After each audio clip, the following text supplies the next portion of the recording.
What's up, world? It's your girl Lex, and thank you for tuning in to my podcast, Put Me on Game. Today, I have a very special guest. She's very dear to my heart. Her name is Ulesha Ortiz. How you doing today, Ulesha? Good. I'm doing great. How are you doing? You said, how am I? I'm doing well. I'm blessed and highly favored, That's right. as the church folks say.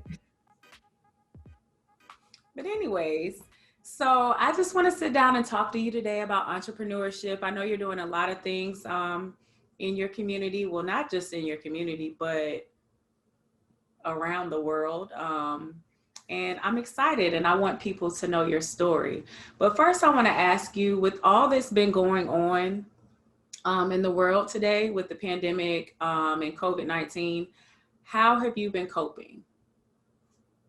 Well, I will say that for the most part, of course, there are some readjustments that we have to do. We have to readjust to just about everything. So nothing is it's a new normal. It's a new normal. But as far as family, I'm thankful for my family. I'm thankful for my friends. I think that we are really coming together and, uplifting each other, especially during these times. But I couldn't have asked for a better, support system. And I think that it's been life-changing for me, but definitely in a good way. So I just, I pray that people are, I pray that they can just continue to press on and just make it through this thing and just adjust to the new normal. Amen. Press on. That's a good one. So tell the world a little bit about who Ulesha Ortiz is. Well, Ulesha Ortiz is a child of God, number one. I'm a child of God. I'm a wife, I'm a mother, I'm a commercial real estate agent. I'm a business owner. I'm a couple of things. But yeah. And where are you from, Ulesha? Tell me a little bit about your background, where you grew up. Do you have siblings? And just tell me a little bit about that. All right. Well, I'm from Hampton, Virginia. Born and raised on the playground. No, I'm from Hampton, Virginia. I'm the oldest of four. I lived there for pretty much most of my life. I'm the oldest of four. Two sisters and a brother. Went to Hampton High School. I graduated from Hampton High School. I started out going to Norfolk State, eventually transferred, but definitely a 757 native. I understand. I'm a 757 native myself. So you said you have three siblings. How was that growing up in a household being the oldest of four children? I think that being the oldest, it really made me who I am. Sometimes when it's like you don't understand when you're growing up. Well, I know I didn't understand. I'm just like, why, Lord, why me? But it it definitely made me stronger. I don't have a lot of kids. Not to say that's not saying anything bad about people who choose to have a lot of kids. I just knew that I had a lot of responsibility coming up. So for me, having my one daughter, of course you blink your eyes and they're almost grown, but time really flies. And I just, it affected me in a couple of different ways, as far as what type of moves I make today. But, and again, it's nothing bad to say about that, but I'm the oldest. So I'm the oldest child. On my mother's side, I'm the oldest grandchild. I'm the oldest niece. I'm the oldest. And, I had a lot of responsibility. Let's just say that I had a key to the house when I was 7. Oh, Don't tell wow. me. And that is that legal? Don't tell nobody. Yeah. So you keep saying you have or you had a lot of responsibility. Can you share some of those responsibilities that you had? Absolutely. It was coming up wasn't always easy. It was tough. Again, it made me who I am today. But as far as the household, broken home, there was there was summer camp sometimes, but for the most part, it was me. I was taking care of my siblings.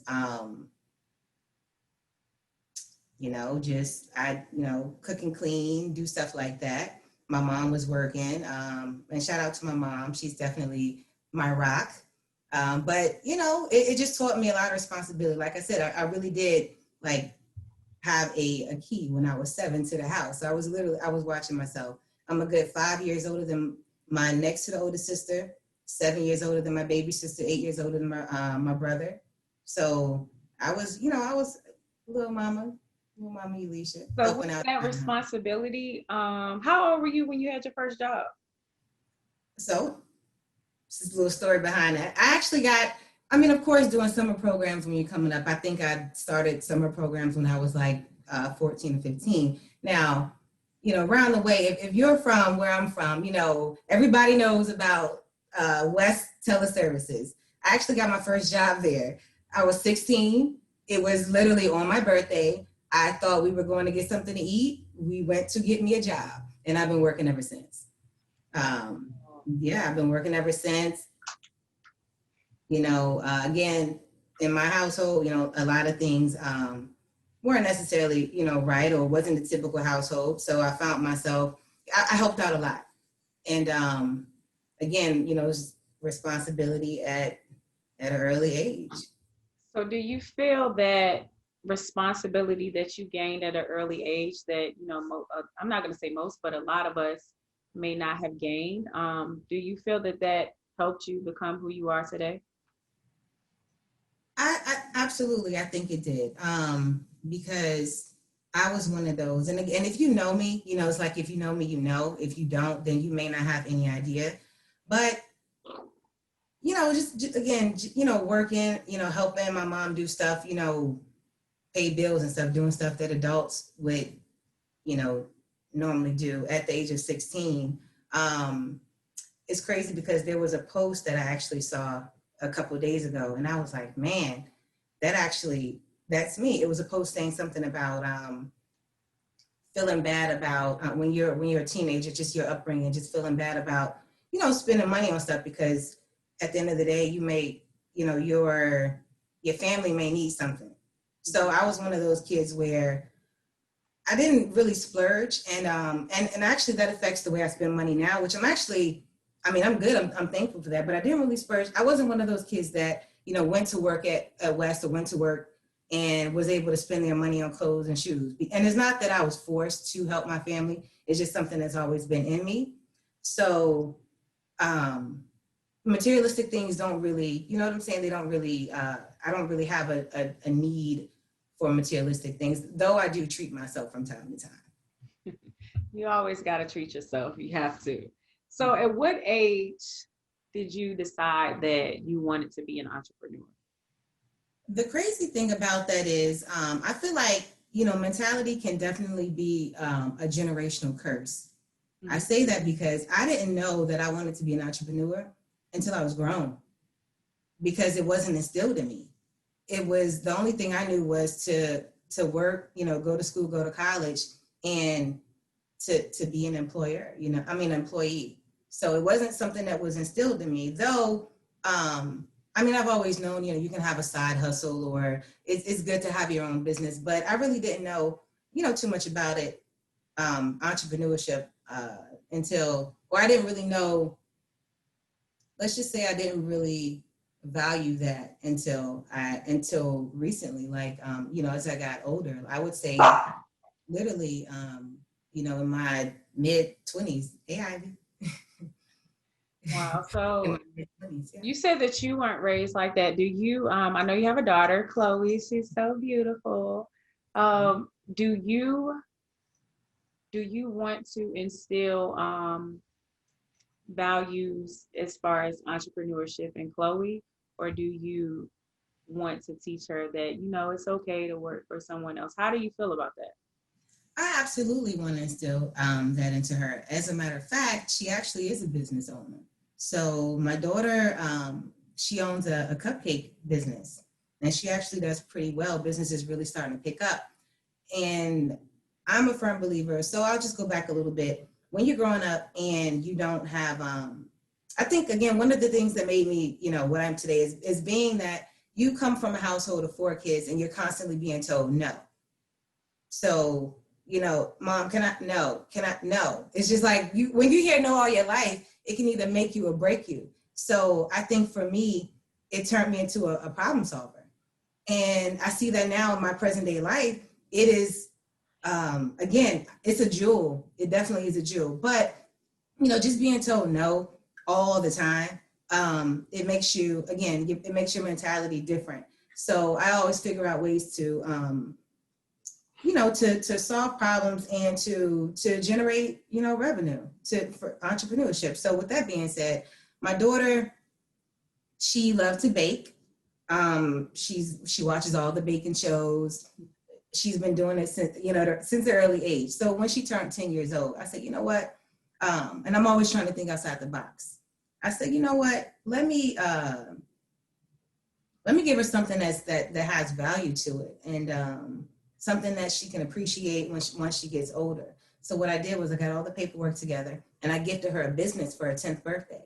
Now, I know that she's a child, and it's not that I wanted her to, get out there and be baking cupcakes like every day and every weekend. I just wanted her to start to get the understanding of entrepreneurship at that age. So again, I gifted her the business. She played around with it for the first couple of years, and with baking, you kind of have to find out what texture, what recipe works for you. So we did all of that. Not to mention, she got a business that year, and she decided that we were going to make 200 cupcakes for her 5th grade graduation.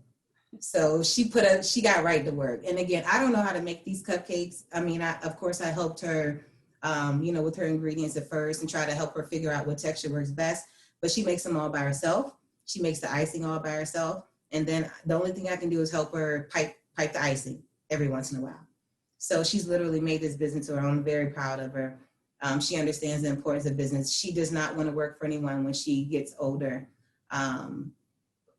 She understands the importance of entrepreneurship and building relationships.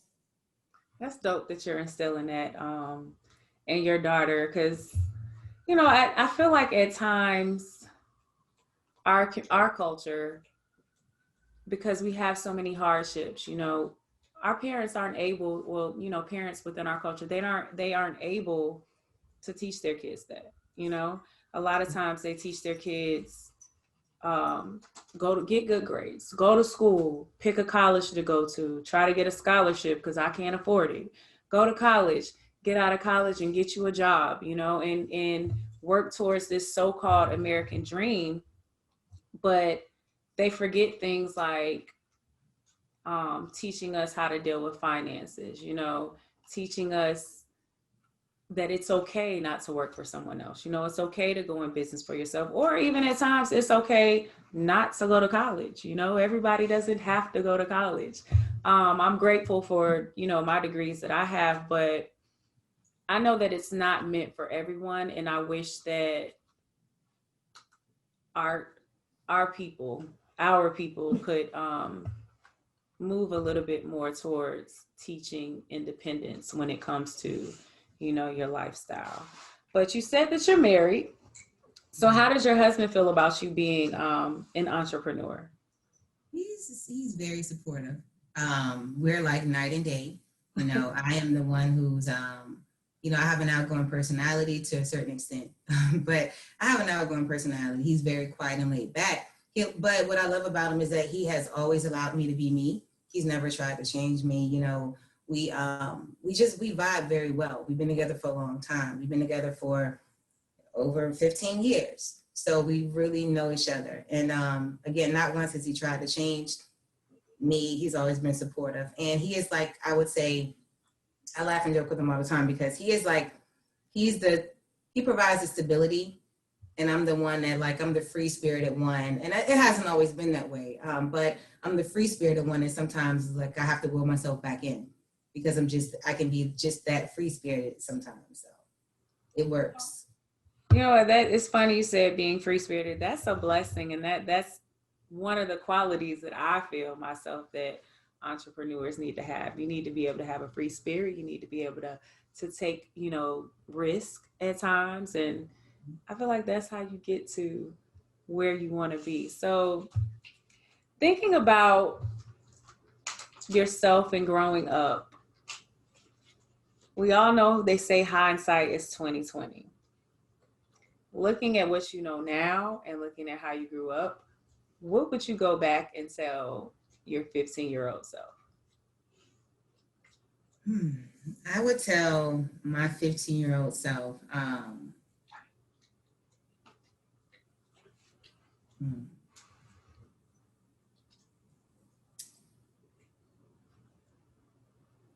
well, I would tell my 15-year-old self to learn how to solve problems. Learn how to solve problems. And I say that, I know we talked about that a few minutes ago, but just learn how to solve problems, and that will make you a millionaire.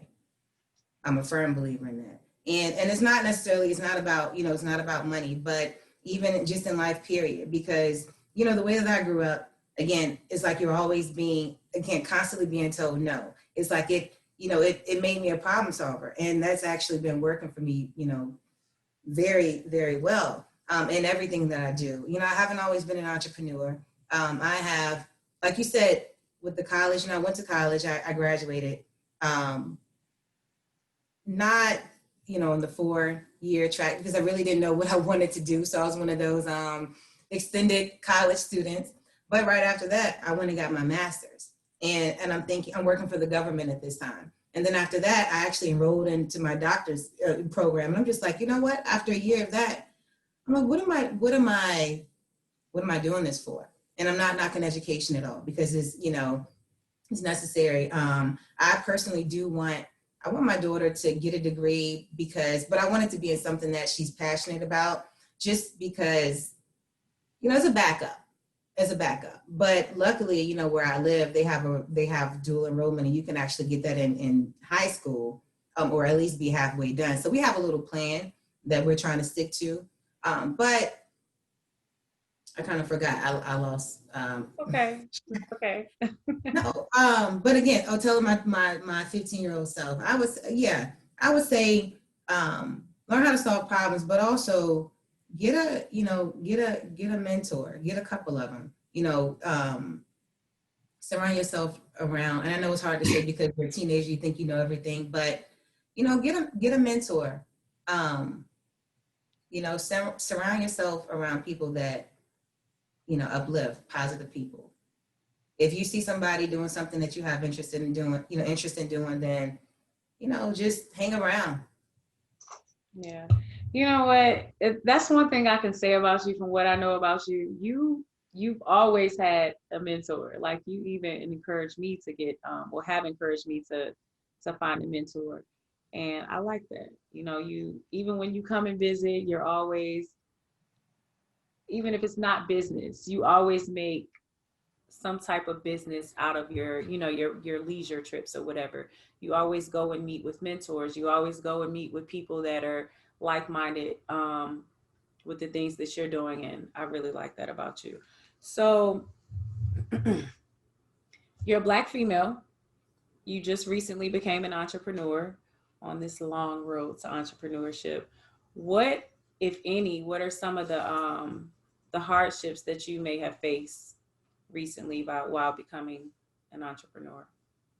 As a Black woman, I would say the hardship, I would say more so of a challenge, because again, it's all about your mindset, right? So I think I'm a firm believer in law of attraction. I tie that into, I feel like there's power in the tongue, that you have faith, and I feel like that you can really overcome anything in life. But the challenge would be, which I'm glad that on my path now is definitely changing, it's evolving. But even as an employee, I would just say conforming, like as a Black woman, being in certain industries, and in order to I wouldn't necessarily say be successful, but again, it depends on what industry you're working in. There is definitely you have to kind of conform. And when I say that, I mean, for example, there's there's dress codes and things of that nature. But, you know, when you're a Black woman, we're beautiful Black women, you know, yet we can't wear our hair a certain way to work. You know, we shouldn't dress a certain way. You know, we are, people assume that we're just going to have an attitude, we're not approachable, things of that nature. But it did follow me to entrepreneurship, because doing real estate, I've been very successful in real estate, and I thank God for that. But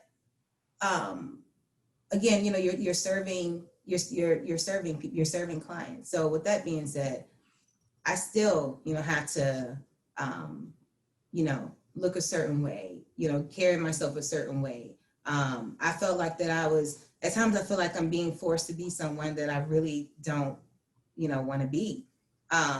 It's a fine line between professionalism and then again, just, you know, kind of not really being yourself. And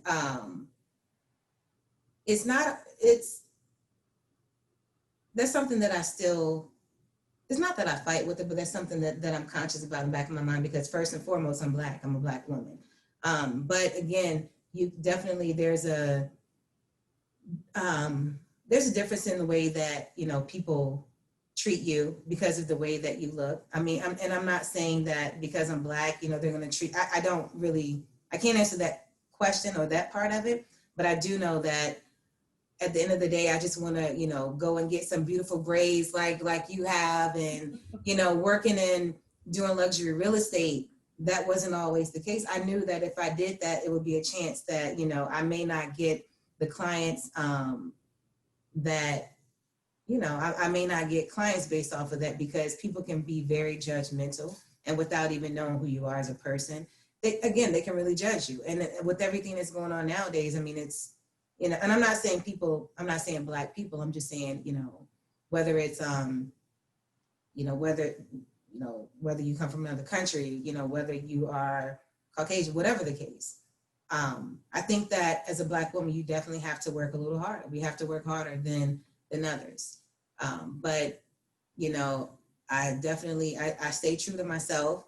I haven't had my braids, but they're coming because it's a shift and things are changing. But again, it's not that I'm forced to be someone else. It's just that I'm forced to, you know, tone certain things down about myself that I necessarily don't want to do, because at the end of the day, I am who I am. So I know that's like a lot of nothing, but that's the best way that I can explain it. That's the No, best way. not at all. I agree with you. You know, it's very unfortunate that not even as Black women, but Black people, we're judged for being Black. Like, I'm gonna go ahead and say it. You may not want to say it, but I'm gonna say it. A lot of times we're judged based off the color of our skin, and it's sad because we have to conform in some instances.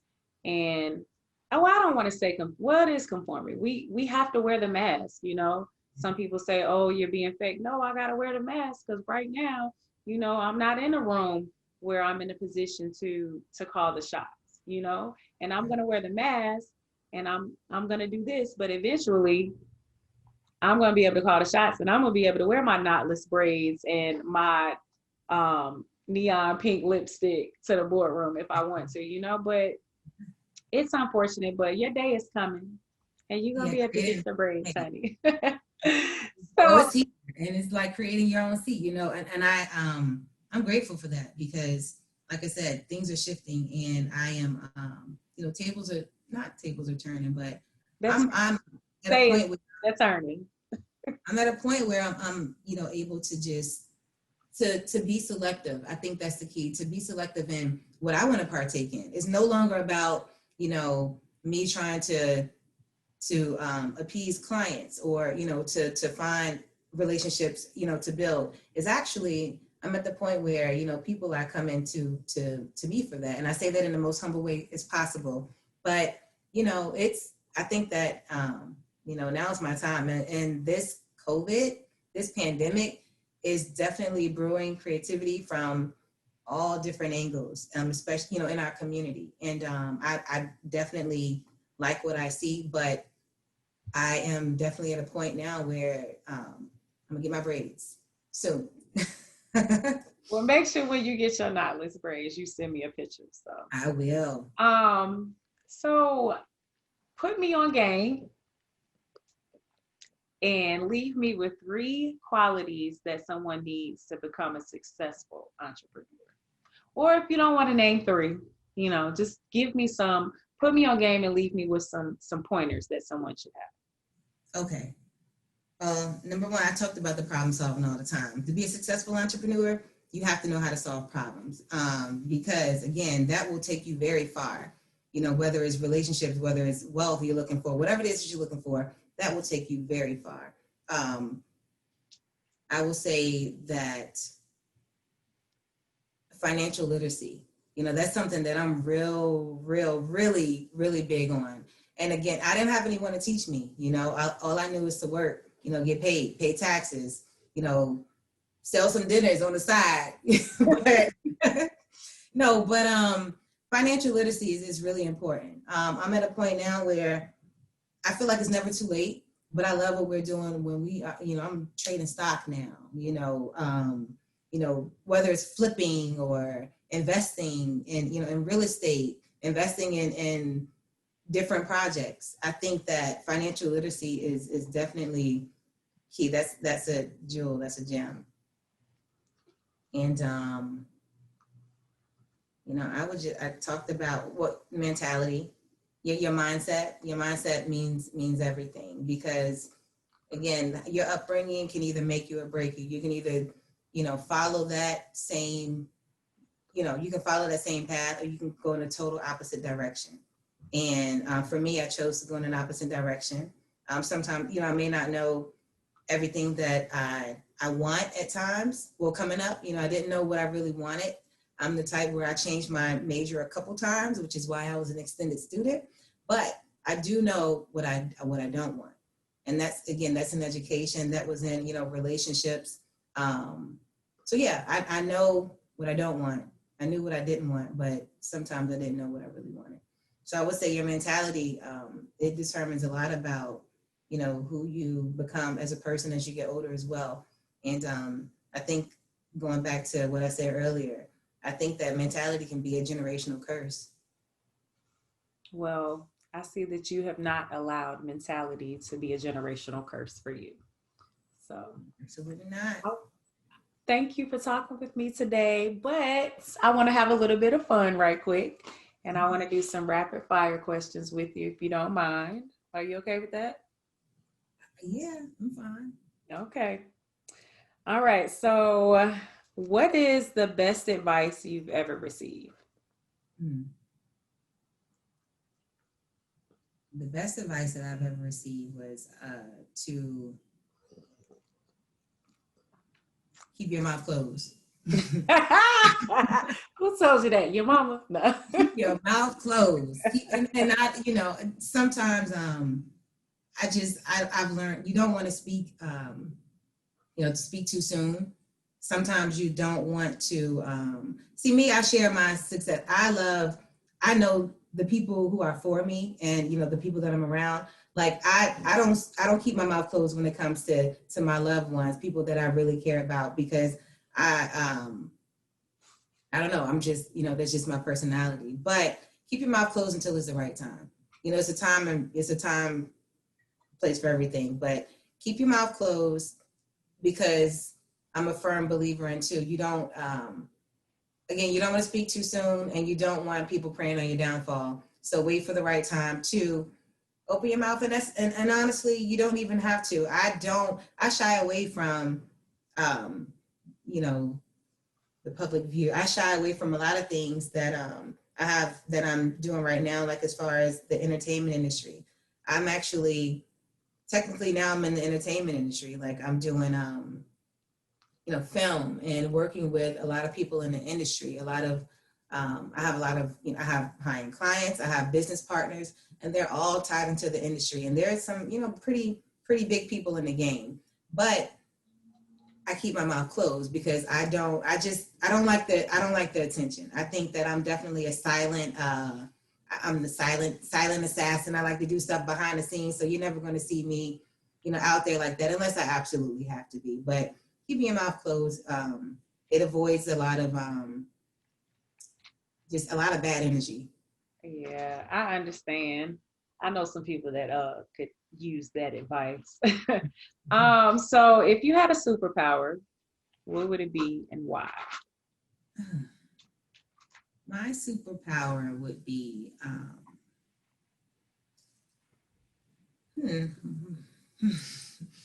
my superpower would be,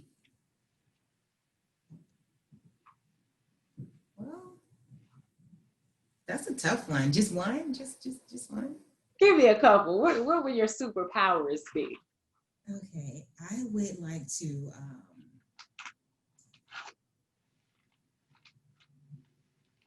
Come on, girl. Everybody has a secret superpower that they want to have. I think that if I had a superpower, it would probably be to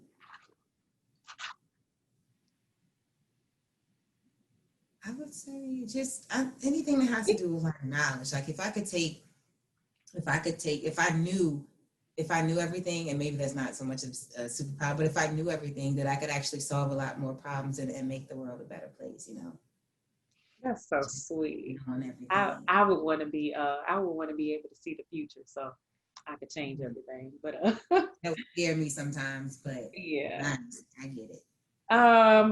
Tell me, this is a fun one. Tell me, what is your ultimate turn up song? I need to put this on because I need to close this deal. I need to get this investor. Like, what is your ultimate turn up song that you will put on to get something done? My ultimate turn up song. I can be real. I got a playlist actually. I got a playlist of turn up music right now. It's from DMX to Rick Ross to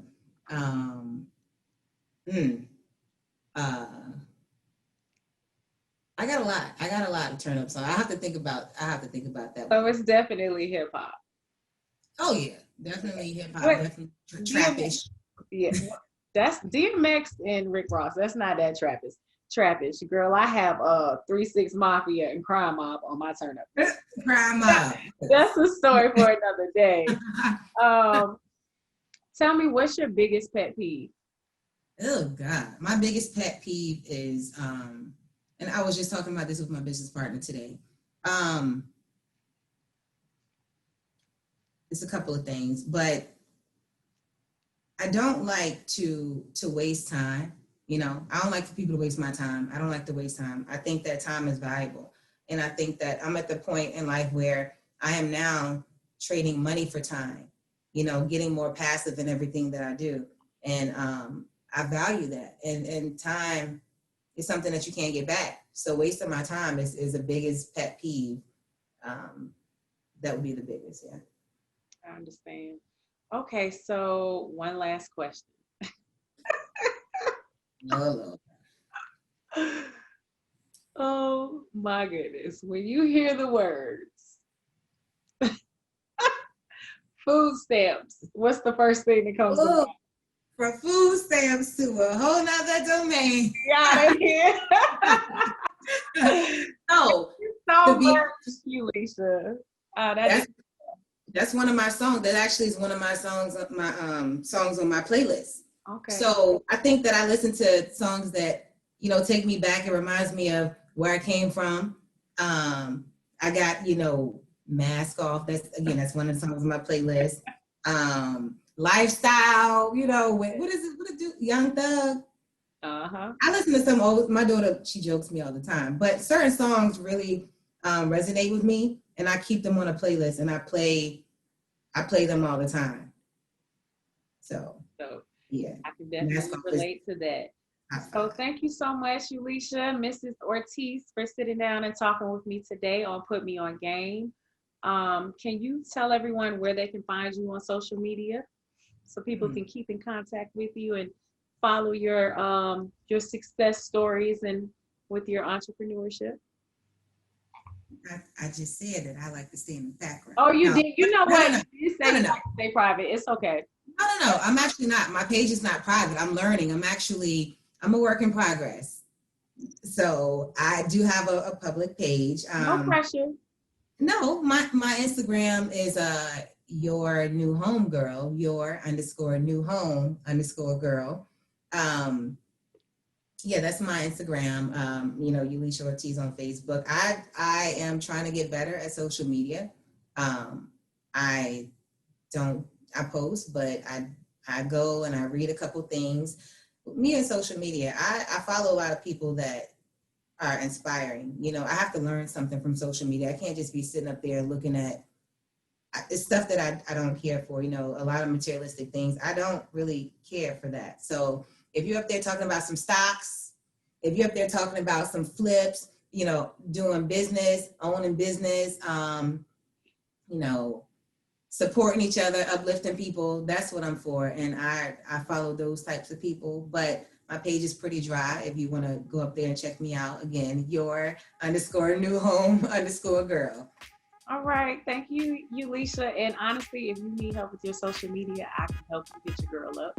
But continue using your social media platform for business if that's what you want to use it for, because that's what it's best for. But thank you for joining me today on Put Me On Game. And I look forward to seeing everything else that you have coming up. So have a good night. You do the same. Thank you.